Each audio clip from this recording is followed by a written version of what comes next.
रहने ॿुध जी बात चवे थो जे भाई जोगी थियां जे भाई जोगी थियां त वेही ॻोल विजूद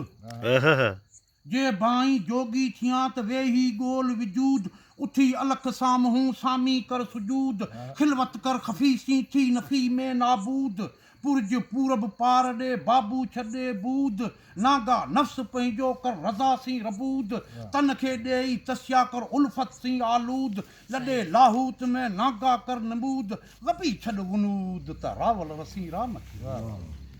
पोइ वरी चवे थो जे भाई जोगी थियां त विञाए छॾ विजूद जे भाई जोगी थियां त विञाए छॾ विजूद महबत संदो मंझई दिल में दुखाज दूध उल्फत रख अलफ सी थी अंदर में अफ़दूद उल्फत रख अलफ सी थी अंदर में अफ़दूद वहदत के विजूद में नागा कर नमूद नफ़ी कर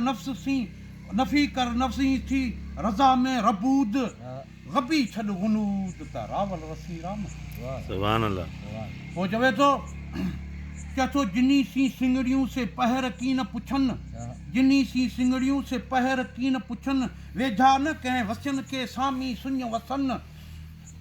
वेझा न कंहिं वसन के सामी सुञ वसन जड़िया पायो जान थे ता जोगीअड़ा जुबन सदाई सफ़र में रातो ॾींहं रमन हलण जी हिंगलाज ॾे इहो आदत आदेशन जोड़े ॾिना जीअ खे करवत कापड़ियन लिंगा थिया लाहूत में सुता पिया सिकन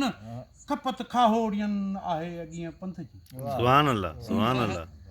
पोइ वरी चवे थो वेहो जिनी जे वात में से अञा ई आहीन वेहो जिनी जे वात में से अञा ई आहीन उनजो कलम कूड़ो न थिए जे वातां वराइन